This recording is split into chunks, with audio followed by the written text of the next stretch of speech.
This is a slow and soothing retelling of the myth of Orpheus and Eurydice, designed to help you unwind, relax, and fall asleep. Let the soft pace of this story and its gentle rhythm guide you to peace. Close your eyes, breathe deeply, and let the journey begin. In the quiet folds of a forgotten forest, Orpheus sat with his lyre. The strings shimmered beneath his fingers, each note slow and precise. His music did not rush. It flowed gently, like a brook easing through moss and stone. Birds perched silently nearby, drawn not by spectacle, but by serenity. The trees formed a canopy above, filtering the light into soft gold. It was not midday brightness, nor the deep hush of dusk, something between, like a moment frozen in a dream. Orpheus often came here alone. This place knew him, not by name, but by the voice of his strings. When he played, the world responded with stillness. A rabbit paused mid-hop. Leaves held their fall. Even the wind chose to wait. The notes did not command, but invited. They offered a memory of something peaceful, something just beyond memory's edge. Orpheus had no audience in the traditional sense. Crowds, no applause. Kia, each creature in the woods, became a witness, a quiet listener. His music was not meant to impress. It was meant to soothe, to speak the language of silence. And in silence, it was heard best. He learned the lyre from his mother, Calliope, who had no need for words when melody sufficed. She taught him that each note should feel like a breath, that a song wasn't a performance, it was a way to hold the world gently. Orpheus remembered this with each pluck and pause. Sometimes he closed his eyes and imagined the roots beneath him, the web of life stretching far and deep. His song, he believed, could travel that hidden path, touching things unseen, comforting them in ways even words could not. Music did not need to be loud to be heard. The forest changed when he played, not in shape or color, but in spirit. The air thickened with calm. Flowers turned slightly, as if trying to hear better. Even fallen logs seemed to hum faintly, resonating with long-forgotten tunes of their own wooden past. Orpheus had played in cities before, for kings and strangers. Their applause rang louder, but felt thinner. Here he was met with quiet, and in that quiet he found everything. The forest gave nothing and took nothing, but somehow both he and it were fuller for the exchange. His lyre bore marks of time, small nicks, polished corners. Strings, replaced more than once, held the tension of years. Still, it sang. It always sang, and when it did, the world felt as if it leaned in a little, curious and kind. Deer sometimes came close, not startled, only watchful. Birds did not sing over him, but after him, as if inspired. As insects stilled. A ripple might touch the pond, but never break the surface. The space around Orpheus turned sacred, not by declaration, but by presence. On this day, the melody was slow, a tune that rose and fell like breathing. He did not rush it. Each pause meant something. Each echo returned like a small answer. Orpheus didn't smile, but his face softened, the way a face does when it remembers something precious. He thought of nothing, and somehow thought of everything. His past, his future, and the deep now. The song held all of it, not as stories or plans, but as sensation. A warmth in the chest, a looseness in the limbs, a floating kind of clarity. When the final note came, it wasn't an end. It was a return to silence, silence that now carried music within it. Orpheus let the sound fade. He sat for a while after, unmoving, letting stillness fill the shape his melody had made. Eventually, he stood. The forest did not change to mark his leaving. It remained what it was: quiet, old, generous, but perhaps something lingered, a softness in the air, a memory just born. Orpheus walked away slowly, his lyre against his back, and the world held its breath a little longer. And far above, through layered branches, a sliver of sky showed pale and kind. A single leaf turned in the breeze and settled back into stillness. The day moved on, but the music stayed unheard, yet still deeply felt. As Orpheus walked, his footsteps pressed softly into the earth, leaving behind no trail but a memory. The moss welcomed him. The soil gave slightly beneath his steps, cradling him as he moved through the undergrowth. He did not glance back. He didn't need to. The stillness behind him held his song like a keepsake. He passed a cluster of stones, worn smooth by time. Their shapes were unremarkable, but to Orpheus they seemed like companions silent and attentive. He reached out and touched one, letting his fingers rest there. No sound, no gesture, just contact. The world responded, as it always did, with quiet understanding. Near the edge of a shallow stream, he paused again. The water flowed gently, carrying leaves and light. He knelt, cupping his hands, and drank. The coolness filled his chest, spreading outward in waves of calm. It reminded him that he, too, was part of this rhythm, not apart from it. A bird called in the distance, one long note, then silence. Orpheus listened, not for meaning, but for presence. He answered with a hum, a low tone that joined the forest's harmony. No audience, no applause, only participation. In this, he was complete. The forest did not rush the moment. It allowed time to unfold like petals in the sun on a day shaped by quiet and green. Orpheus met her. She was not announced by trumpet or thunder.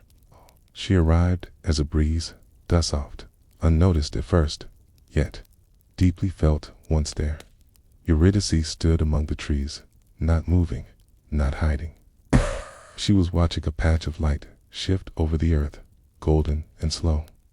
Her face was calm, as though it belonged to the silence, not merely within it. Orpheus saw her, but said nothing. The moment did not ask for words. He kept playing, though softer now, not to perform, but to continue, to hold the stillness they both occupied. Eurydice listened. Her gaze did not waver, nor did it study. It simply received. The music moved between them like warm air unseen, but present in every breath. She took a step closer. The leaves did not crack beneath her feet. The forest allowed her passage, as if recognizing one of its own. Orpheus did not stop. The melody shifted slightly, not in tone, but in feeling. There was curiosity now, an echo of something just beginning. Eurydice smiled, not with her lips, but with her posture relaxed, open, at ease. She sat down on a smooth stone nearby, her dress gathering gently around her ankles. The sun kissed her shoulders, and the air wrapped around her like a blanket. She was entirely unafraid. Orpheus finished the song, letting the final notes hover before fading. For a moment, neither moved. The forest held its breath. Then she spoke, her voice quiet as water sliding over pebbles. "That was beautiful," she said. Simple words, sincere, complete. He nodded, his fingers brushing the strings in response. "The forest helps," he replied. "Not a boast, just truth." Eurydice looked around, as if seeing it all for the first time. "It feels alive here," she whispered, and Orpheus smiled, because she understood. They talked for a while. It's not about grand things. It's not about fate or gods or songs sung to kings. They talked about the stream nearby, the taste of berries when sun warmed, the way owls sound different in winter. Each word was another step inward, another thread, joining two lives. Time did not pass in minutes, but in breaths, in glances. The way the sunlight tilted just slightly as the day matured. They spoke, they listened, and when they grew quiet, it was not awkward. Silence between them felt like music too, played without instruments. Orpheus learned the shape of her laugh. It was not loud. It rolled out gently, like wind lifting fallen petals. Eurydice learned the rhythm of his quiet. How he paused before speaking, how he sometimes hummed to himself without realizing they did not touch, not yet. But the space between them softened. Their presence settled like mist in the valley, slow and unshaped. The trees swayed overhead, their leaves catching the light and throwing it back in patterns only the earth could read. A squirrel darted nearby, paused, and darted again. Eurydice followed his path with her eyes and smiled. Orpheus watched her, noting how her face moved with thought, how still she could be without seeming distant. He began to play again, quiet notes, shaped by this new companionship. The day wandered on. They stayed, not because of obligation, but because no part of them asked to leave. The sky turned a deeper blue. The warmth faded slightly from the air. Still, they remained beneath those trees. Something invisible had taken root. When they finally parted, it was without regret, laying with the soft knowledge that they would meet again, that something had begun, not through declaration, but through gentle unfolding. Eurydice walked one way, Orpheus the other, and the forest carried their parting with grace. Later, long after their footsteps were gone, the grove where they met held a hush, not empty, not waiting, but full, as though it had witnessed the birth of something sacred. The leaves whispered above, and a single feather drifted to the ground, where it lay untouched. That night, as Eurydice walked home beneath the canopy of stars, her thoughts floated back to the grove. She could still hear the soft rise and fall of Orpheus' lyre, the way it filled the air with warmth that lingered in her chest. Above her, the moon was thin and silver. It did not cast bright light, only a cool shimmer that traced the shapes of branches. She paused along the path, hand brushing the edge of a tree. The bark was rough, real, but her mind was still soft with music. Orpheus, too, felt the weight of the day. It did not press heavily, wrapped around him like a gentle mist. He returned to his clearing, but did not play again. Instead, he sat with his lyre across his knees and listened to the forest breathing around him. There was a sense, in both of them, that something small and sacred had begun. A meeting not written in stars or sung by prophets, but real and present and already woven into their bones. Not destiny, it's quiet recognition, it's like finding home in an unfamiliar voice. Far from each other now, they both looked up at the sky at the same time, and the sky, vast and silent, received their gaze without question. Nothing needed to be said. The day had already spoken. The day they were wed, the air was golden. The kind of golden that lingers, not from heat, but from joy. Its light filtered through olive trees, and the breeze carried the scent of rosemary in late summer. It was not a wedding of kings. There were no heralds, no columns, no declarations, only music. Only loved our friends gathered beneath open skies. Some sat on stones warmed by the sun. Others leaned against tree trunks, hands clasped, hearts soft. There was laughter, yes, but quiet laughter, the kind shared in warm kitchens and under night blankets. Orpheus stood beneath a flowering branch, his lyre in his hands. He did not play. Not yet. Eurydice approached in a gown spun from simplicity. No jewels, no veil, it's just her and a crown of herbs gathered from the woods. Her eyes met his. That was the ceremony. That was the vow. The world hushed, not in awe, but in tenderness. Even time held its breath, allowing them this space between heartbeats. He played after, his fingers moving like wind over wheat. The melody wrapped around the gathering like a soft thread. No one spoke while he played. No one needed to. The music carried carried everything: joy, memory, wonder. It moved through the trees and left something glowing in its path. They did not feast lavishly. A basket of bread, bowls of olives, cups of spring water that tasted better than wine. There was dancing, but not on stages bare feet on earth, twirls of linen skirts, hands held in rhythm with the forest. Joy spilled gently into the soil. As twilight fell, the guests slipped away, one by one, like stars disappearing at dawn. Orpheus and Eurydice remained, seated beside one another, legs stretched before them, shoulders barely touching. They spoke little. They had no need to. Their closeness was enough. That night, the moon rose full and soft. It painted their clearing with silver. Orpheus strummed lullabies that only she would ever hear. Eurydice lay beside him, her head resting near the hollow of his shoulder. The night did not ask for sleep.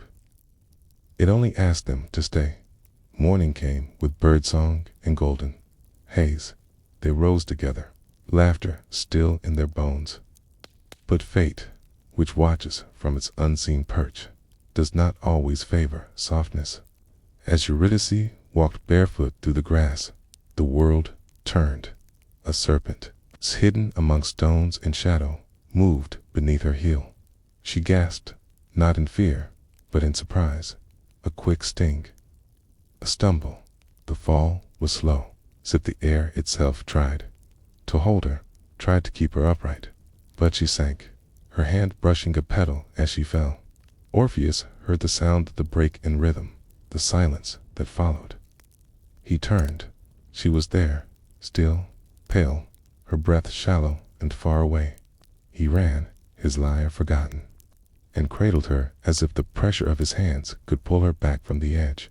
She looked at him, her eyes still full of the forest, full of him. Her lips parted, not to speak, but to exhale something to quiet.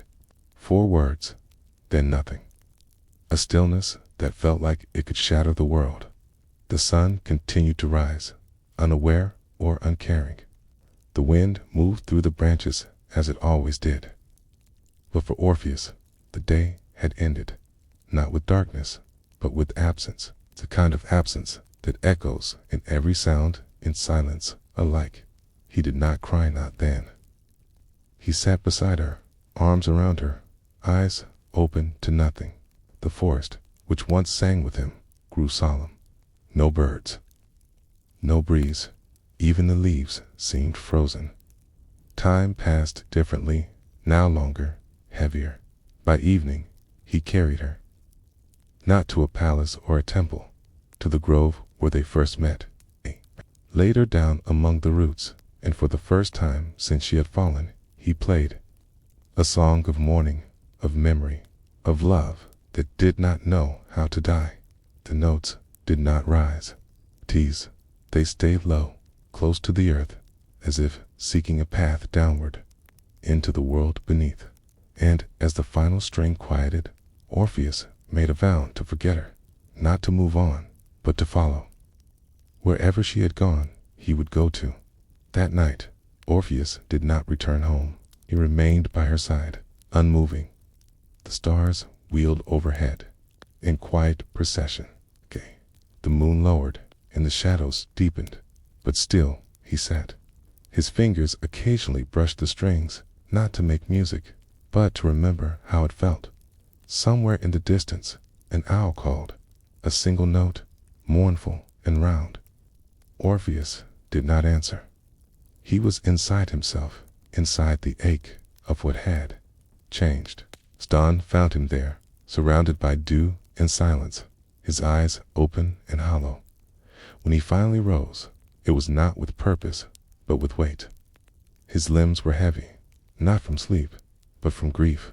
He placed the lyre across his back, touched her forehead once more, and turned toward the path that led away, not to escape, but to begin a journey deeper still.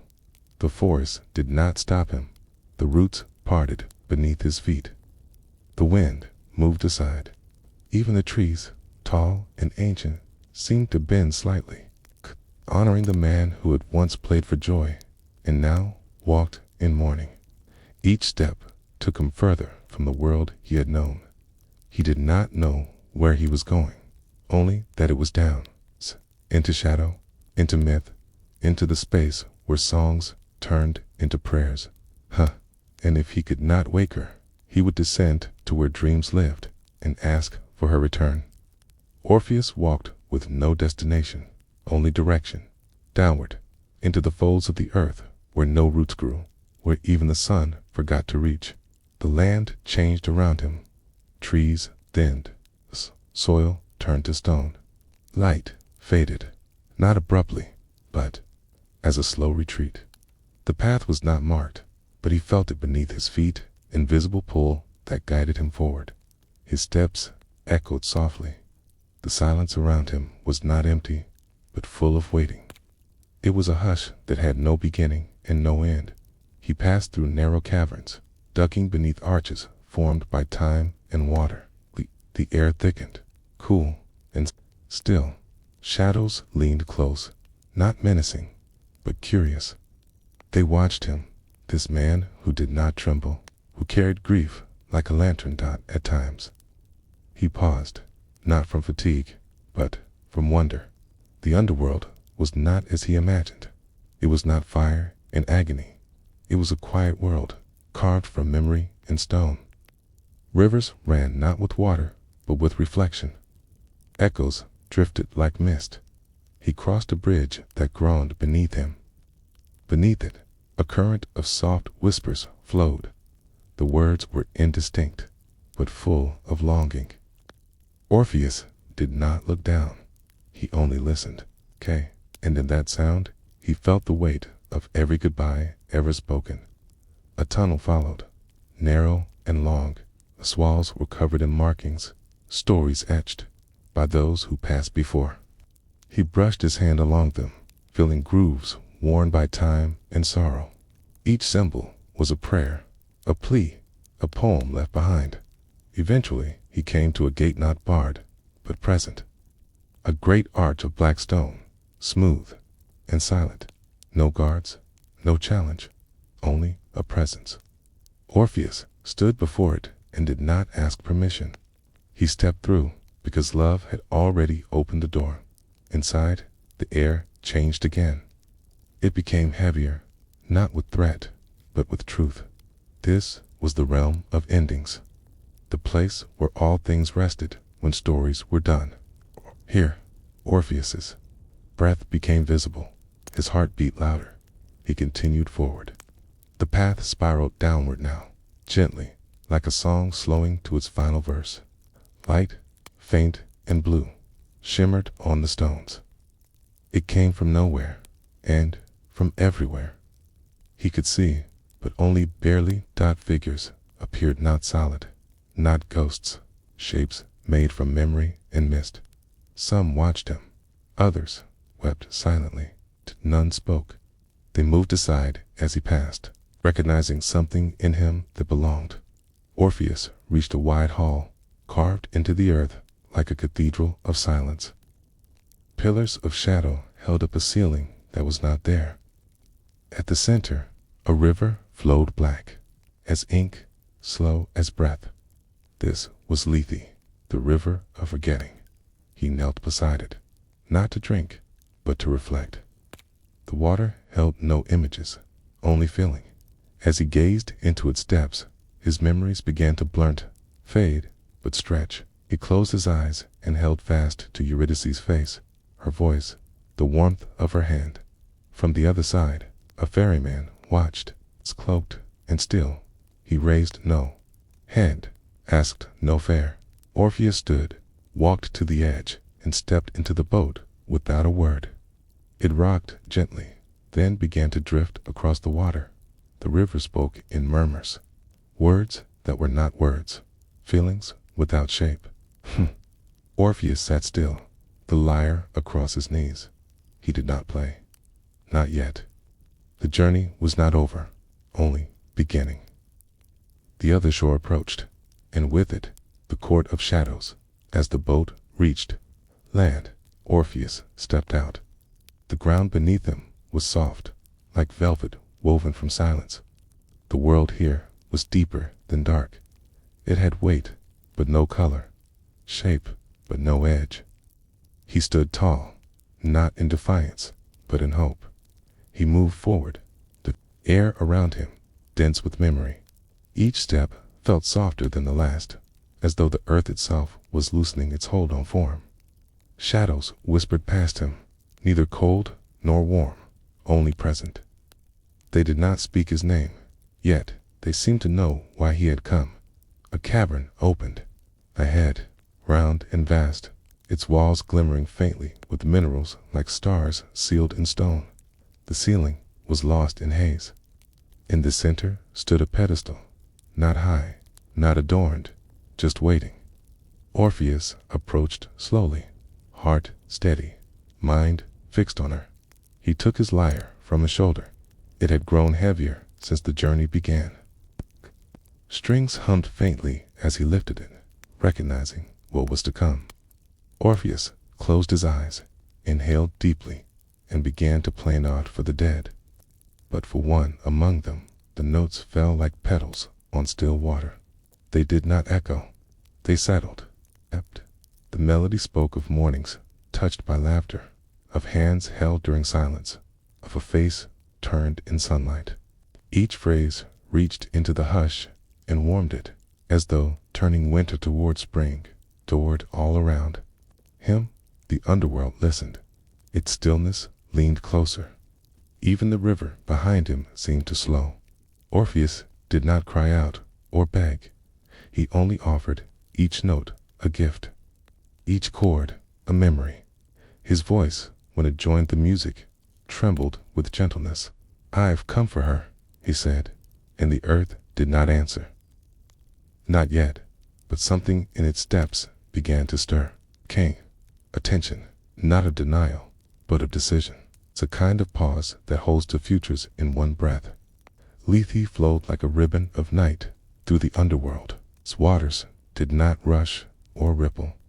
They moved with the slow certainty of time itself. Everything about the river was soft, its surface, the way it curled around stone like silk. Orpheus stood at its edge, his sandals just above the mist that hovered there. He watched it in silence. This was not a river to cross with haste. Lethe asked for stillness. It offered forgetfulness, not as punishment, but as mercy. But Orpheus had not come to forget. Around him, the land held its breath. Trees of silver leaf and dark bark lined the shore. They did not move. Their limbs hung low, as if weighed by the memories they refused to release. Light was dim, bluish-gray, yet constant. It neither faded nor brightened. It simply remained. Across the water, faint figures drifted, shapes without detail, shadows softened by distance. They moved slowly, their paths uncertain. Orpheus watched them, wondering if one of them had once laughed in sunlight beside him. He did not call out. The river would not carry names. Only silence. He dipped his fingers into the water. It was cool, not cold, but distant. His hand tingled, as if the river wished to pull something from him. He withdrew it quickly, feeling a momentary blur in his thoughts. He closed his eyes and whispered her name like a thread to hold on to. Nearby, a figure stepped forward. The ferryman, cloaked, ageless, and still. He did not speak. He only raised one hand toward the boat that waited simple wood, dark as the water, tethered to nothing. Orpheus approached and climbed in. Kay rocked gently under his weight, then settled. The ferryman did not use oars. He stood at the stern, and the river moved on its own.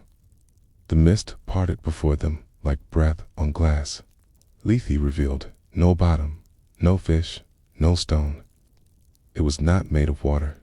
It was made of memory, slowly unwinding itself into peace. Orpheus held his lyre in both hands. He did not play. This was not the time. His fingers traced the familiar curve of its frame, grounding him. The silence was not empty. It was full of waiting, expectant, gentle, and vast. Midway across, the river narrowed. On either bank, smooth rocks jutted like teeth, yet the boat moved unscathed. Orpheus glanced to one side and saw reflections his own face, but not as it was now, younger, smiling, laughing beside someone unseen. The image flickered and faded. He turned away. This was not the place for longing, not the place for sorrow. It was a place of surrender. But Orpheus held tightly to the shape of her face, her voice, the scent of rosemary in her hair. He pressed these memories to his chest like a sacred song. As they neared the far side, the light dimmed further. The world shrank to the sound of the boat's soft movement, the occasional whisper from the water, and the steady beat of Orpheus's heart. Still, he said nothing. Still the ferryman made no sound. At last, the boat drifted into a wide pool, where the current faded to stillness.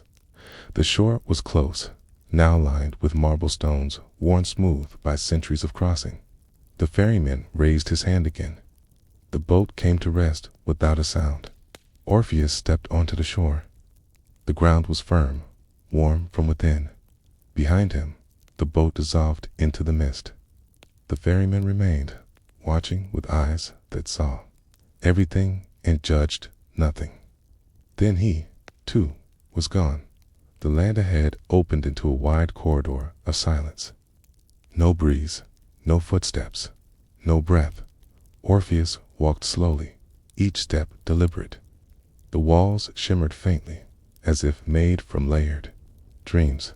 He moved as if through memory itself, each stride bringing him deeper. And then, a sound, faint, barely formed. A whisper, not from the river, but from a presence ahead. Orpheus paused, biased. The hush around him trembled. Somewhere in this land of forgetting, a thread of remembering pulled tight. He stepped forward, his hand brushing the strings of his lyre, ready to play once more. He moved forward with care, his footsteps making no sound on the strange earth. Around him, the light clung to the air like fog. It did not illuminate so much as allow sight in patches, in moments. He breathed slowly, aware that even breath might feel too loud here. His path curved through quiet hollows, over stone bridges arching above dry stream beds. Every surface felt touched by time, yet untouched by change. A sense of calm surrounded him, not comfort, but acceptance. This place did not welcome nor reject. It simply was. In a shallow alcove along the path, he saw carvings, faces worn nearly, smooth by centuries. He paused and touched the stone. The surface was warm, not from heat, but memory. He did not know their names, but somehow they felt familiar, as if he had carried echoes of them all along. Further ahead, the corridor opened into a chamber of soft arches. Above, the ceiling shimmered with what looked like stars beneath water. He stood in the center and turned slowly, feeling the hush settle on his shoulders like velvet. Then, very gently, he plucked a single note from his lyre. The sound lingered, unfurling like smoke. It touched the walls and returned, softer, changed. Orpheus closed his eyes. He knew she was near, not because he saw her, not because he heard her, but because something in him lifted. The heaviness eased, and the stillness bloomed where pain had lived. The chamber before him was vast and silent. No throne, no crown, no guards, only presence. The air was thick, not with smoke or fear, but with centuries of quiet. This was the heart of the underworld, the place where endings gathered and stories came to rest. Orpheus stepped forward, each motion slow and deliberate. His lyre hung against his chest, waiting. The chamber did not welcome, nor did it turn him away. It simply watched. A hush more ancient than speech hovered in the space between stone pillars and shadowed walls. Shapes formed in the dimness. Two figures seated in stillness, side by side. Hades, lord of the dead, his eyes deep as caves with no light. Bedtime, queen of the underworld, her hands folded like fallen petals. Neither spoke, neither blinked. They only waited. Orpheus bowed not out of fear, but respect. He took his place in the center of the hall, where echoes went to sleep. He did not beg. He did not explain. Instead, he placed his fingers upon the strings of his lyre and let the music speak for him. The first note rose like dawn through darkness, soft, slow, certain. It did not shatter silence. It joined it. The song unfolded in phrases shaped by memory and longing. No flourish, no drama. It's grief, warm and clear and filled with hope that asked for nothing. He sang without words. His voice moved in gentle arcs, lifting and falling like breath. His fingers worked with quiet grace. Each plucked a thread of gold woven into the hush. The hall, so vast and unmoved, began to listen not with ears, but with stillness. He sang of a woman who walked barefoot through grass wet with morning dew, of laughter shared beside a stream, of a wedding without crowns, of joy that came not from riches, but from quiet days filled with soft glances and sunlit hours. He sang of the moment she fell, of the silence that followed, of the weight that settled in his chest like stone, of the ache that no light could ease, and of the vow he made not to defy death, but to follow love wherever it had gone. Around him, shadows drew nearer, to threaten, but to witness. Spirits drifted through columns and corners, their shapes delicate and shifting. They gathered without sound, drawn by the honesty in his melody, by the pulse of something rare, a love that asked for nothing but return. The queen of the underworld tilted her head. Her expression was unreadable, but her eyes held the glint of old sorrow, the kind that once bloomed like spring, but now sat quiet in a cold throne. She closed her eyes, and for a moment remembered warmth. Even Hades, carved from silence and shadow, leaned forward slightly, not moved, but stirred. His hand rested on the arm of his seat, fingers still, eyes fixed.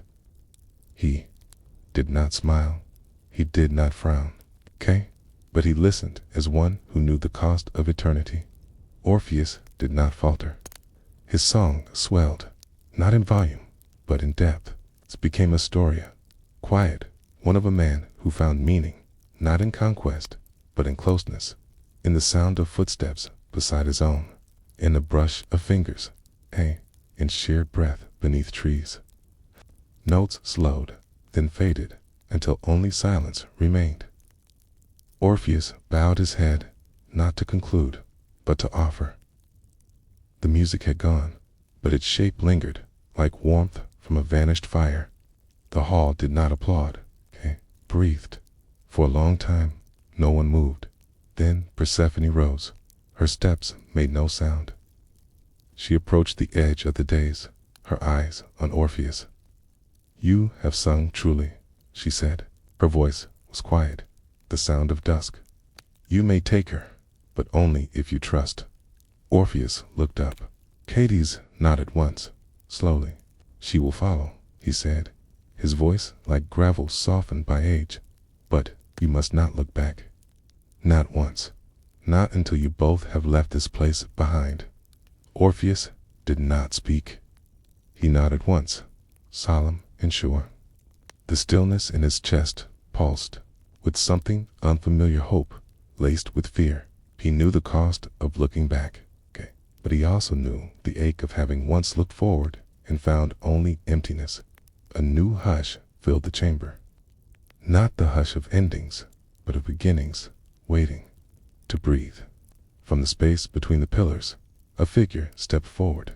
Eurydice, pale, luminous, and silent. Her eyes found his instantly.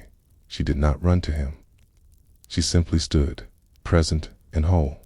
Orpheus dared not move. He turned away, facing the corridor.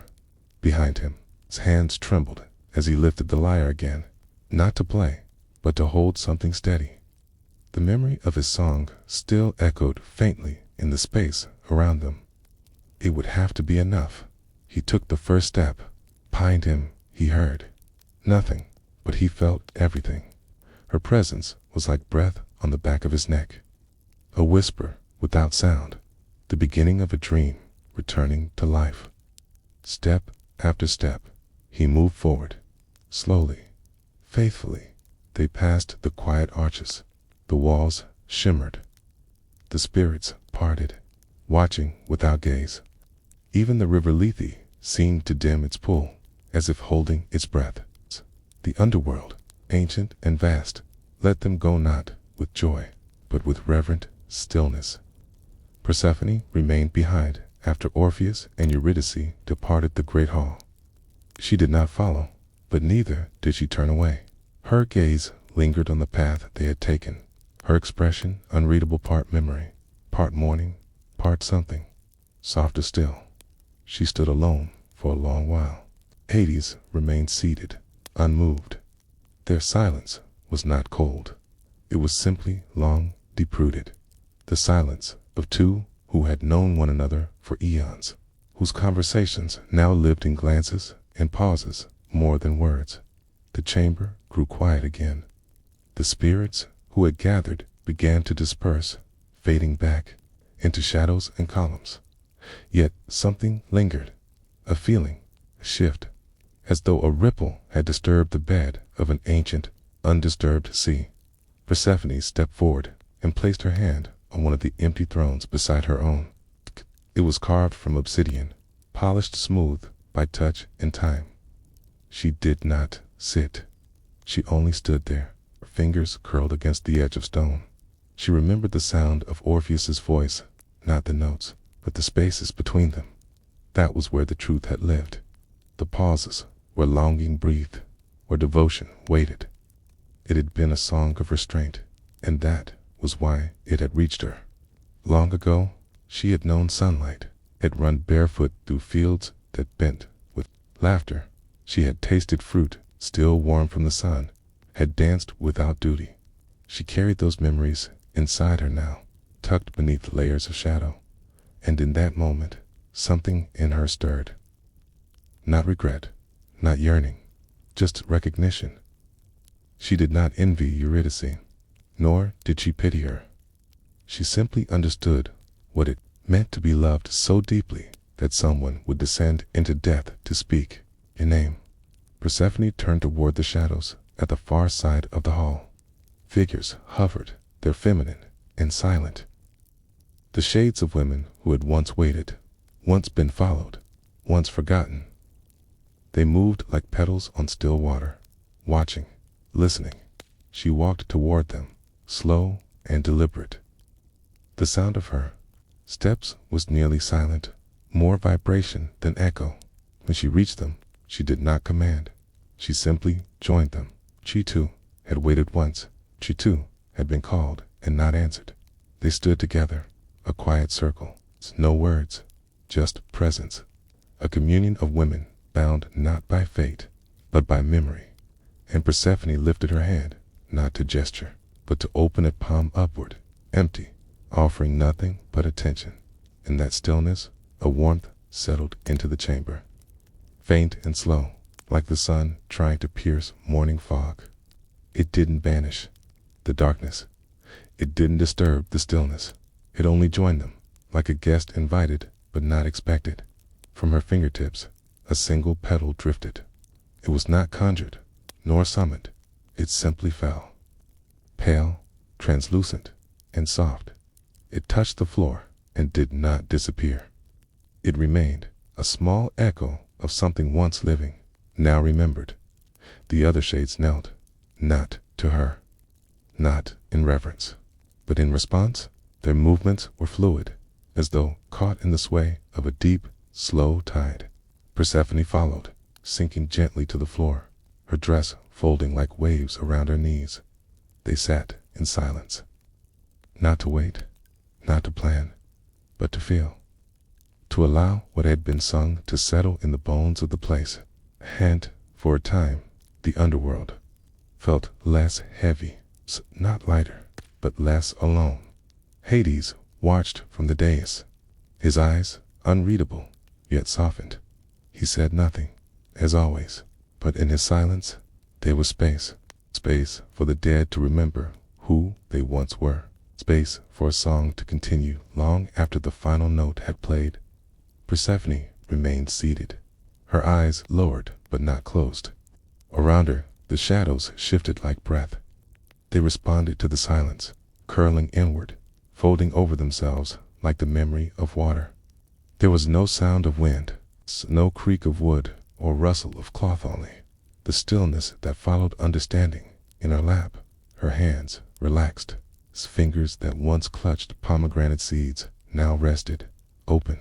Her palms bore no marks, no calluses, but they remembered what it meant to hold and be held. The ache in her chest was not pain, it was recognition. Stories she had heard and lived and chosen not to forget. Above her, unseen by the living, threads shimmered in the vault of the underworld, faint trails of light crossing paths and parting gently. Every soul was connected by these threads. Some were taut, others frayed, some broken entirely. But tonight, one thread had stretched between life and death and held. She thought of the promise Orpheus had accepted. Not a bargain, not a plea, but a condition shaped by trust. She did not envy him. She did not test him, as she simply watched from a distance, as one who understands the fragility of hope. One step, one breath, one glance too early, and all could be undone. The shades around her began to rise, not because the moment had ended, but because something within them had changed. Their outlines were still soft, still formless, but their presence now carried warmth, the kind that stays long after the fire has gone out. Persephone stood as well. Her eyes found the path Orpheus had taken. She did not follow. She did not speak. But within her, something opened, a quiet resolve, that even in this place of endings, stories could begin again. That even where death ruled, love might still be heard like music under stone. Orpheus walked with the weight of her presence just behind him.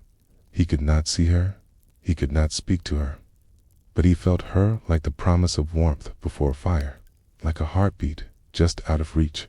Each step forward was an act of faith. Tunnel ahead was long and narrow, its walls pulsed with a dim glow, not from flame, but from memory. Light shimmered softly across the path, casting elongated shadows that moved slowly alongside them. Orpheus kept his eyes forward, even when silence pressed close around him. Behind him, the quiet shifted. He could not hear her footsteps. The underworld allowed no such sound, yet something in the air told him she was there, following, steady and silent. The absence of her voice was almost a voice in itself, gentle, trusting, near. He remembered the words of the gods. Do not turn, do not speak. Lead her out, but never look back. Not until both feet stand in the world of the living. It was a cruel condition, but not without reason. This was the test of belief, belief in love, belief in self, belief in what could not be seen. His fingers trembled as they rested on his lyre. He did not play. The music had been his offering. Now, silence was his vow, a vow that must be kept in the dark, where doubt crawled like vines, reaching for the throat. He walked, step by careful step. The tunnel curved and narrowed. At times it dipped, then rose again. At times it widened into hollow chambers that echoed with breath. The air grew warmer as they climbed, a sign that the world above was near. But the way was long, and the path wound like a serpent through the earth. His thoughts wandered, not toward fear, but toward memory. He recalled the shape of her smile, the sound of her laughter, echoing in groves and glades. The way she looked at him beneath the trees, unafraid, open. He clung to these fragments, building them into resolve. Sometimes his steps slowed. The temptation to turn, to confirm what his heart already knew, pulled at him like gravity. But he kept walking, reminding himself that trust was stronger than proof, that love did not always need to be seen to be true. Eurydice followed. It too. Form was whole, her soul still light, tethered gently to the living world by his music and his will. She saw his back and longed for his face, but she understood. She did not speak. As she placed her hope in his steadiness, the ceiling above began to open ever so slightly. Breeze, faint but certain, kissed Orpheus's cheek. He felt the change, the pull of air that came not from the realm of shades, but from open skies and morning light. It gave him courage, and he quickened his pace.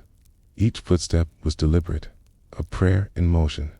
He could sense the threshold now, just a little farther. The ground beneath his feet felt firmer. Roots pushed through cracks in the stone, searching for sun. The darkness thinned into silver mist. Orpheus dared not smile. He dared not breathe too deeply. All his attention was focused on the space ahead, where the tunnel narrowed into a mouth of stone. Light spilled through, soft and golden, illuminating the final stretch of path. The silence grew heavier, not because something was wrong, but because something was near.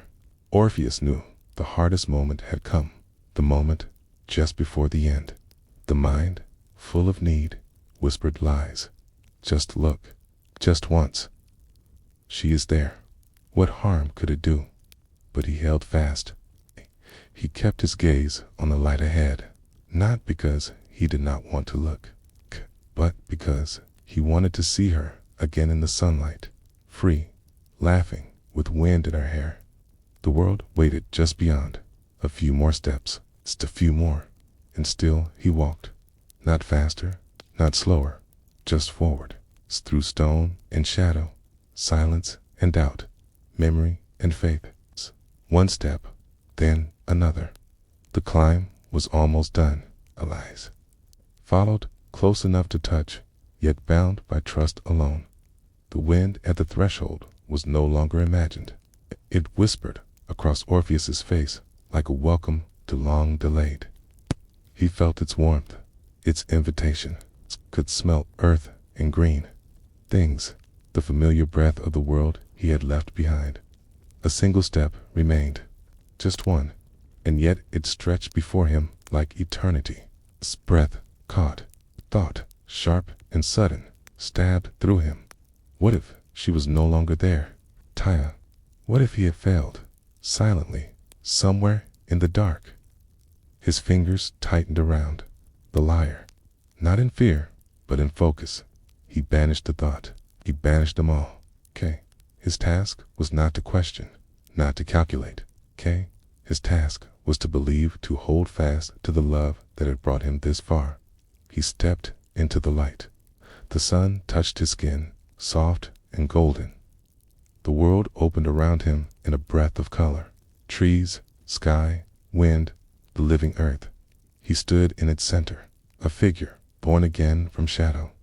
And still, he did not turn. Behind him, the space narrowed. The tunnel ended. The border between worlds shimmered, thin and trembling. Eurydice was just one step away, one breath from freedom. Orpheus closed his eyes. He reached forward, not backward, and waited for her hand to find his. The light was full now, spilled down the stones in golden sheets, soft and forgiving. Orpheus stood within it, breathing air that felt impossibly clean. He could hear the distant murmur of leaves, the chorus of birds waking to morning. Life had returned around him. All that remained was for her to follow. He did not turn, not yet. Behind him, the tunnel glowed faintly, the darkness retreating into itself. He imagined her there, one step away from the sunlight, her hands outstretched, her heart lifting. The silence stretched. A heartbeat. 10. Another. Orpheus kept his eyes fixed on the horizon. His chest rose and fell. The air smelled of moss and sky. He wanted, more than anything, to see her face, to watch the shadows fall away from her eyes, to see her step forward into his arms. The temptation was not loud, it was quiet. A whisper, with the shape of her name, it coiled in his chest, soft and slow. What harm could there be, it said, in turning just 1 second too soon? She is there, she is yours. Look. But he did not. He clenched his jaw and closed his eyes. She was close. He could feel her warmth brushing his back, a thread of presence, taut and humming. He opened his hand, hoping she would take it, hoping she would step forward without hesitation. Another moment passed, long and trembling, and then something shifted. A flicker, a pause. He heard nothing, but the absence became too much to bear. His soul reached before his reason. Its longing leaped before his resolve. He turned, and there she was, Eurydice, half in shadow, half in light. Her hand lifted, reaching toward him, her eyes locked with his. She did not speak, but in her gaze was everything love, sorrow, understanding. A goodbye spoken without a sound. In that instant, the light between them faltered. Her shape blurred, soft at the edges. Her fingers dissolved like mist in sun. She did not vanish all at once. She faded slowly, as if reluctant to leave, as if she, too, wished for one more second. Orpheus reached for her, but his hand touched only air. The warmth was gone. The silence closed in again. Not the silence of peace, but the silence that follows loss. A hush so deep it seemed to still the birds, the trees, even the sky. He dropped to his knees, not in despair, but in surrender. The path behind him darkened. The underworld had reclaimed what had almost been returned. The chance was gone. The door was closed. The gods had spoken, not in anger, but in finality. Orpheus sat in the light, unmoving. His lyre lay beside him, untouched. The world did not rage or mourn. It simply moved on. The breeze rustled the leaves. A bird took flight. Somewhere, a stream continued its patient song. But for Orpheus, the world had quieted again. He did not cry. He did not scream. He only breathed. Each inhale, a thread pulled from a tangled spool. There was no undoing what had been done. No music to reverse the fading. No story to reshape the end. He had looked back. Still, the air held something soft. Not comfort. Not yet. But not cruelty either. The gods had allowed her to follow. They had offered a chance. And in his turning, Orpheus had not failed love. He had revealed its depth, its ache, its impossible beauty. The sun climbed higher. Shadows shrank into the earth. Orpheus rose slowly, as if lifting the weight of 2 lives. He turned once more to the path, now empty. The world awaited, not with answers, but with time. And so he walked, step by step, into the trees. He did not carry her body. He carried her absence. And in every sound, in every breeze, he would listen for her voice, knowing it would not come, but needing to listen all the same. The world above felt different now, lighter in color, heavier in meaning. The green of the leaves did not sing as brightly. The breeze moved gently, as if mindful of his grief. Orpheus walked without direction, led only by the slow turning of the earth beneath his feet. He passed a stream where once they had knelt, laughing as water kissed their fingers. The same moss covered the stones. The same light danced across the surface, but her reflection no longer appeared beside his. The water flowed, unknowing, unchanged. Each step forward was a kind of remembering, a way to hold her within him, even as the world insisted on moving forward. The wind carried scents he had once shared with her: lavender, pine, the crisp breath of wild mint, Kate, each one a reminder, soft and piercing. He sat beneath a tree whose bark he had carved once long ago. Their initials were still there, faint and nearly erased. He touched the grooves with his thumb, feeling how time had smoothed them, but not erased them completely. Some things did not vanish, they simply faded. Night approached with slow certainty. Stars blinked into place, one by one. Orpheus lay back on the earth, his lyre beside him. He did not play, not yet. He listened to the wind, to the rustle of leaves, to the silence between stars. And in that silence, he whispered her name, not to call her, but to remember. Time passed, but it did not heal, not fully. Orpheus moved through the world like a shadow stretched thin across the seasons. He was not a man broken, but a man changed. The music in him remained, but its rhythm had slowed, its brightness had dimmed. He no longer played for crowds, nor kings, nor curious travelers. He wandered through forests and along riverbanks, the lyre ever at his side.